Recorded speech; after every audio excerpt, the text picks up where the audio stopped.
Section 2, August 5th, 2024. This is 296 of the docu-series.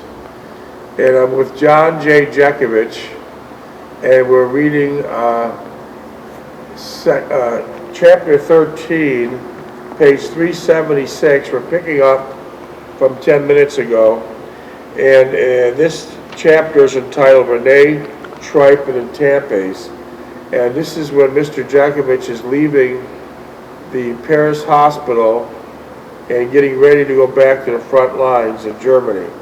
But he still has a couple days left to enjoy Paris. So here's where we are, and I'll pick up reading. But as usual, what's your dog tag number? 421-1065. Since my visits were more of a sedate and docile nature, I did not reveal or discuss them with anyone. Renee used the same technique. Not that anyone was that interested in what I was doing on my pass in Paris, but it was just as well.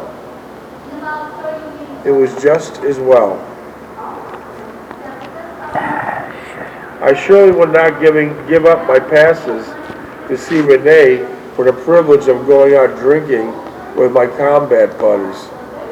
As I sat in the train, I thought of all that transpired for me in the past year. As I thought about it, I wondered if I could go back home and leave all this behind me.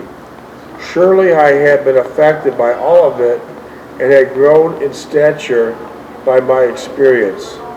But I developed some self-confidence in my innate ability and my awareness of myself. I was no longer the passive, subjective creature I depicted when I first entered the service. The what service? I was no longer the passive, subjective creature I depicted when I first entered the service. Could I go back to what I was and all its desolate and negative aspirations? Yeah, I didn't want to go back home, no. There were the first inklings of my apprehension about returning home. I had thought about my returning. My mind was preoccupied with entering combat and wondering if I would survive it. So your first shot of combat on the front lines in Germany, you got a sniper bullet through your shoulder and shrapnel in your leg and frostbite and trench foot. So now you recovered in a Paris hospital, and on your final days you're getting ready to go back to the war, to the front line all bandaged up, and you're wondering if you'll make it out, be as lucky this time. You're wondering if you'll be as lucky this time. This time when they're going back? Yeah. Well, huh? I didn't think of that. I had to go back, I had to go back. Yeah, I know, but you're wondering if you'll be as lucky as you were the first time around. Could I go back to what I was all desolate and negative aspirations? I never thought of my returning. My mind was... What's that? Hi. Anne and Jean would have put a new viable dimension into my life, and I would be forever grateful and indebted to them.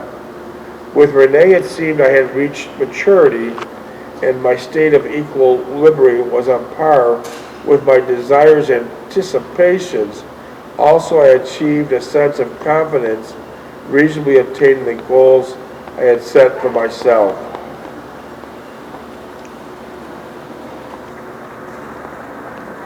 There was none of the frustration and balancing of emotions I had and experience with Anne. Take care now. Take care.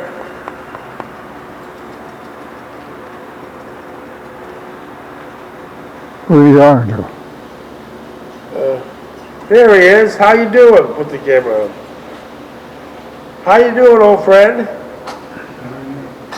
Hello there. You having a good night? Here. Hang on. Let me get this out of the way. Thank you. Oh, You doing all right tonight? Watch the wire, watch the You're wire. looking well. You doing all right? are you making a movie or doing interviews? We're interviewing him. Interviews. Yes. That's very good. Yeah, he's just leaving the Paris hospital, being shot up in Germany during World War II, and he's getting ready to send them back. We're on that chapter now. Wow. Wonderful. Where do you show the interviews? Yeah, they're very short interviews. We put them on Google. On Google. Yeah. I was interviewed, and I have an interview on YouTube. Me. Oh, yeah. Great. Yeah, that's great. We'll have to check that out. I think Jen did. CIA. What? Yeah, I remember you telling me. That's amazing. Thank you for your service, Mr. Estes. Oh, yeah. That's Yeah. neat. Thank you for your service. See you, John. Take care now. I'm glad you're doing that. Thanks. Yeah. Yeah. Thank you. They're all going to the World War II Museum in New Orleans. That's wonderful. Yeah. I Well, was in Korea. Yeah, Yeah. Korea, yeah. Well, good night, Mr. Estes. Take care of yourself. Good night, honey. Thank you. Right. Thank Good you. night. Right now. Poor guy, poor guy. All alone. Where the hell's his wife and everything? Mr. Estes. Huh? Mr. Estes. He's Yeah. what? Mr. Estes, retired CIA, great guy, great guy. All right, here we go.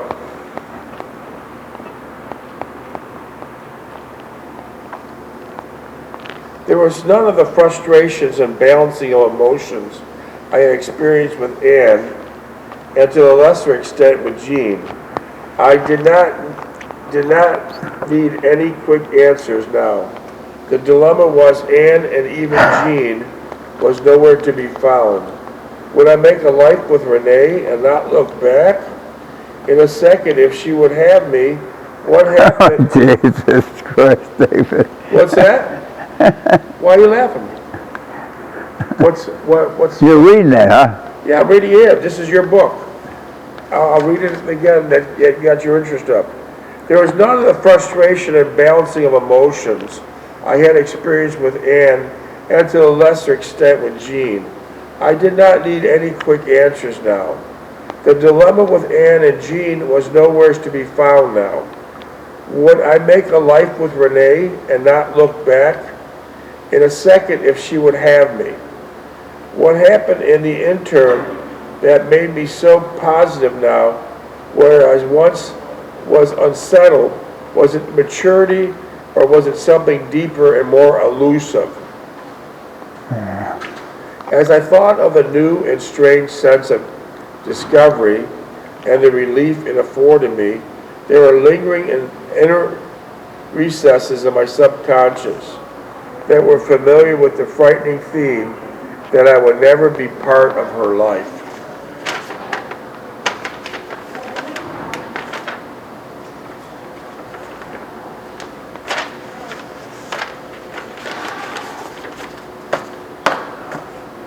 Somehow I would be deprived of it, just as I've been on so many different occasions. As always, just when it would be in my grasp, it would at the last moment elude me and forever be lost. Even so, there was one small kernel of certainty throughout it all. It was not tearing myself apart and trying to understand and balance my innermost feelings against the righteous and inspiring, the right thing to do.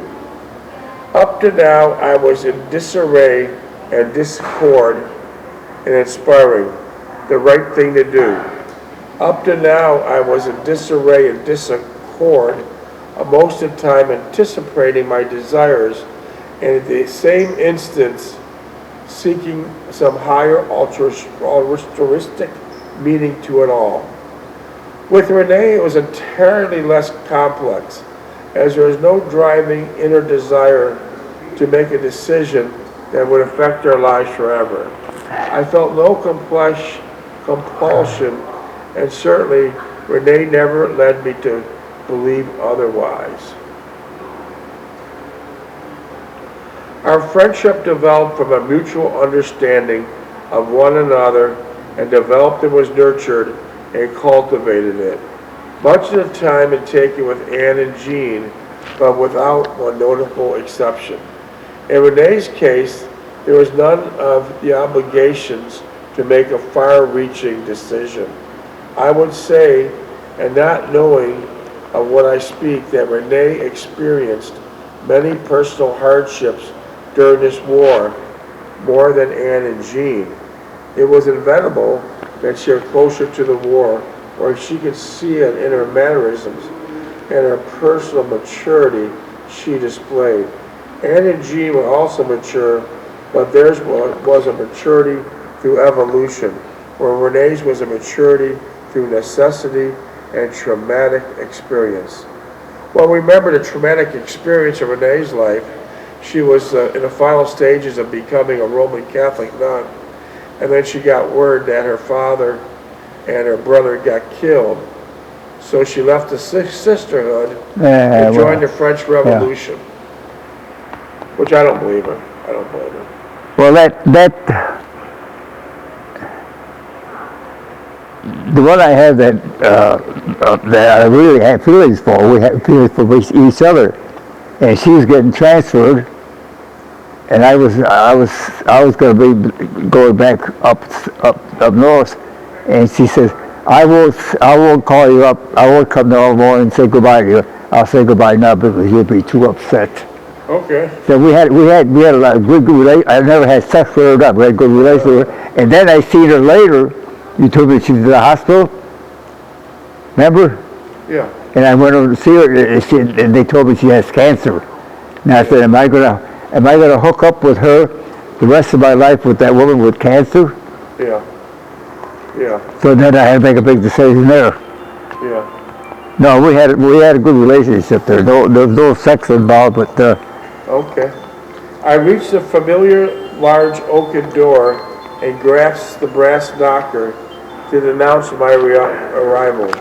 Renee was on my second knock, looking quite chic and she smiled and said, "Bonjour," taking my hand. Bonjour, bonjour, monsieur, bonjour, monsieur. Yeah, let's do it French. I hailed a taxi and gave the driver Go. I hailed. She said that she would be only a few minutes more, as she was finishing a portrait of a little girl I'd seen yesterday. I told her not to be in a hurry, and I would wait for her in the parlor until she finished. She smiled gently, looked at me for a second. Now who's this? Renee, you're going to her house to pick her up to go out. Oh. She's finishing a picture, a portrait of a little girl.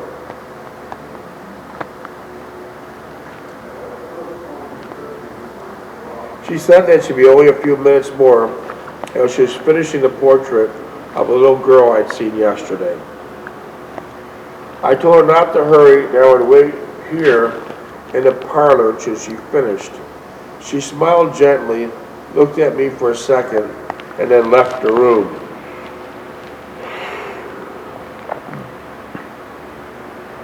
I took off my field jacket. It was quite warm in the room, with a large fire blazing in a stone fireplace. I started to walk about the room. It was a rather large room with pan glass doors at several locations. Minutes? Yeah. All right. 15. The ceilings were high, taller than I could reach with my outstretched arm, and contained several large square beams. Large what? Contained several large square beams. Oh, beams. Ceiling beams, yeah. Running the short width of the room. The room was furnished with a comfortable couch and several overstuffed chairs placed about. On the floor was an oval rug which covered only the center of the floor, exposing the rest of the oaken flooring, polished to a high luster.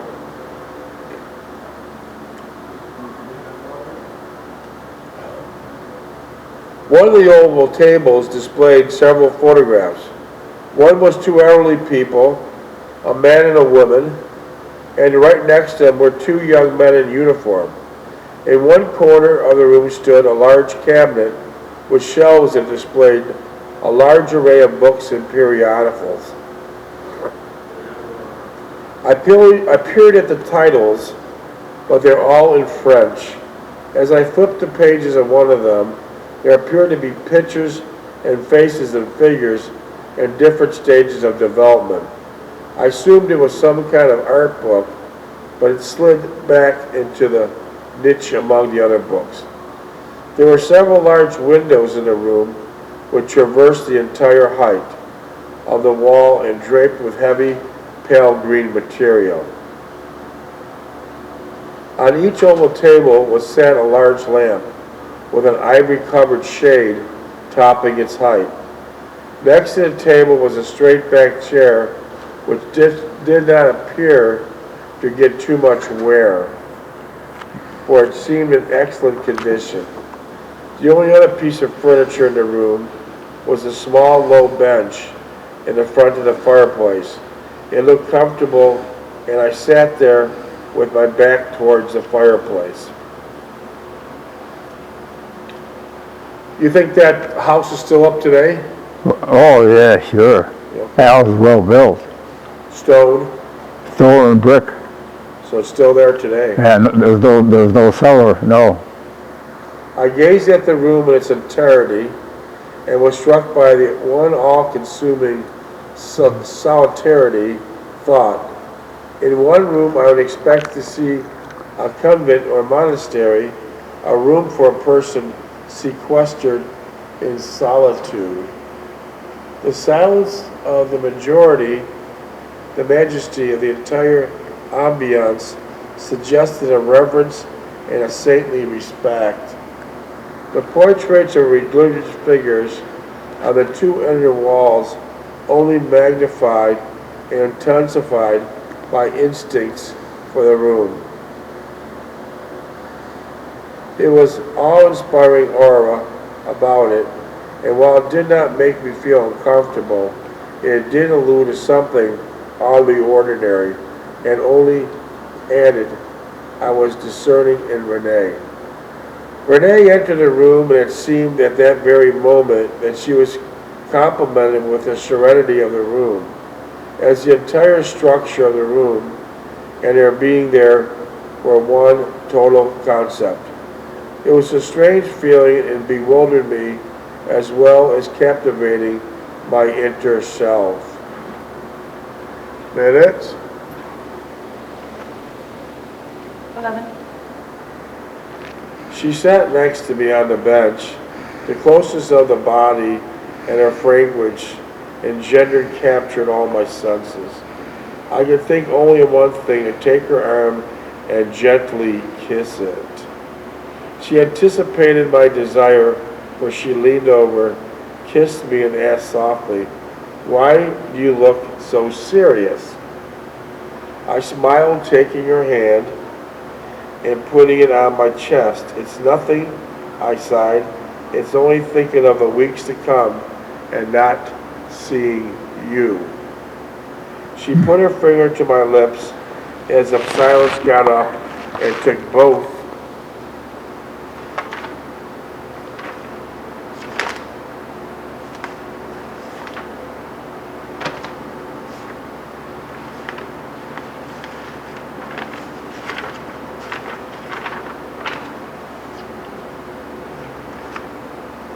of my hands. "Come help me prepare lunch," she exclaimed, smiling. In the kitchen I watched as she expertly manipulated the pots and pans, looking at me now and then. She moved graciously, almost effortlessly, as she went about the business of preparing lunch. I could not help being reminded of Anne in the same circumstance. Also, I also watched her in the kitchen in Owensboro. I asked what she was preparing and she remarked, brains. Brains. Brains. What? She was making you brains. Brains? Oh. With the nonchalant bread of familiarity.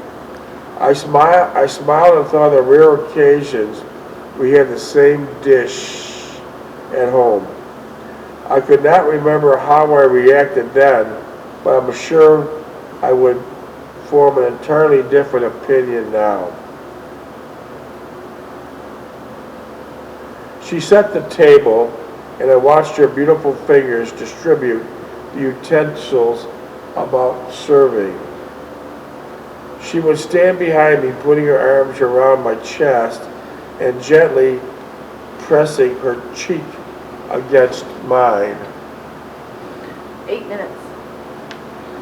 Are you hungry? She whispered into my ear, rubbing my chest and pressing her breast into my shoulders. I reached up and kissed her. Her lips were warm and inviting. Renee prepared the brains by first cleaning them thoroughly, next boiling them vigorously for 5 to 10 minutes. Then she drained them and served them with butter and capers, assorted relishes.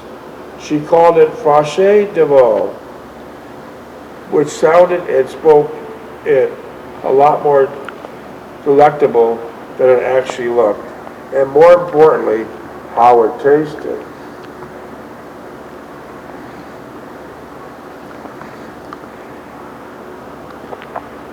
She also grilled some sweetbread skewered with licorice sticks. In my estimation, it was not that great. What it consisted of was the thymus or pancreas gland of a calf or a lamb. Frankly, I did not care for any of it, but ate serving of it to please Renee. The French were great eaters before and after the war, but a gradually trend dwindled as the younger generation found it much more difficult to eat the various parts with a strong, pungent odor, much less to prepare them.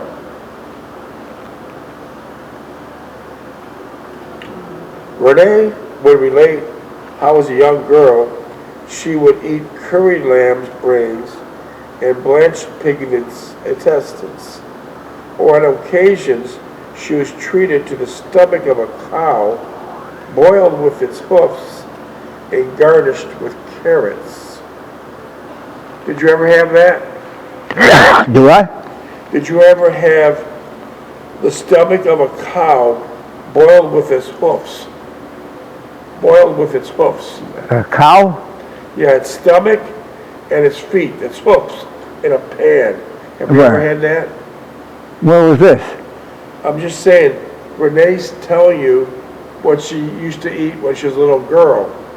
Cow stomach, and to put the hoofs of a cow in a pan and boil them with carrots.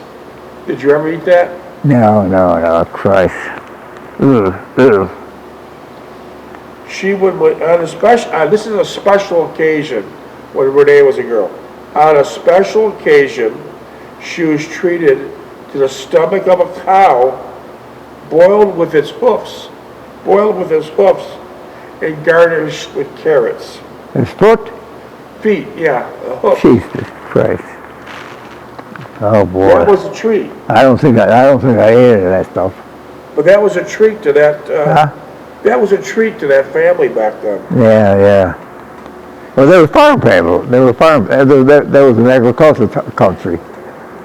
She then recited the happy family. This is what she recited. The happy family. The brains, the heart, the kidneys, and the liver. Oh, Jesus Christ. I was impressed but not convinced. Food was definitely not for me. After lunch, I'd help her clean up, and it was a joy to be beside her as doing the various chores. As I was wiping clean the china, I would stand behind her and kiss her tenderly on the neck and cheek. She would snuggle up to me, and her responsiveness of her body would radiate a warm glow Was it watching the news? throughout me. Finish that page. Finish Oh, that. how many minutes? How many minutes? 4 minutes. Yeah, we can wrap it up. Okay, you want to wrap it up now? Right. You want to wrap this chapter up right now? Now finish that page. Well, All right. And then we'll watch the news. Okay. What time is it? Okay, hold on. It's 8 o'clock. 8 o'clock. We're early. We're early. Yeah. Okay, hold on. She took my hand. I'm getting you guys out of here at 9 o'clock She every took day, my- remember? Let me finish Yeah. here. She took my hand, led me upstairs to the studio, and sat me in a high-backed chair. I was noticeably cooler up here, and I wondered how she would spend so much time at this temperature. Oh boy, oh boy, oh After boy. That taking sounds, a that large- sounds like hell when you read it. You wrote it, I'm just a reader. Yeah, yeah. All right, let me, come on. I didn't write it in that category. I didn't write it in that After taking after taking a large whitish gray sheet off the easel, she looked at me and adjusted my profile position Oh. and folded my arms across my chest. She smiled at me and said not to move, sit still, and not to move my head. She adjusted the natural light coming through the large windows by the opening of the drapes, more in turning my chair more into the window. We're going through the window. I'll read the sentence again. She adjusted the natural light coming through the large windows by opening the drapes more and turning my chair more into the window for more light. Oh, I looked at her as she moved about. Yes, she was lovely, but what was it made her stand out? Her personification that literally sprung out of me, yet was so silent. Yes, I loved her. oh, Jesus, David, come on. Yes, I loved her. Almighty, Dave, come on. You're killing us. You're killing it, Dave. Let's go watch the news. Come on. You finished that page? I'm almost, how many minutes I got? Huh? 2 minutes. Can we finish 2 minutes? All right, 2 Your minutes. book. I'm the reader Finish the only. page, Huh? Dave. I'm not the writer. I'm the reader. Just You're the finish writer. the page, Dave. Yes, I loved her. I finally admitted the obvious and what was also He sounds like garbage when he's reading it. that was she loved me. She loved me also. That was keeping us apart. That silent barrier that I could not. All right, wrap it up, wrap it up, wrap it up. I'm gonna put this book down, but we're gonna just. Let's watch the news. Okay, shut it down. He's ready to go. Let's watch the news. Come on. He's ready to roll, man.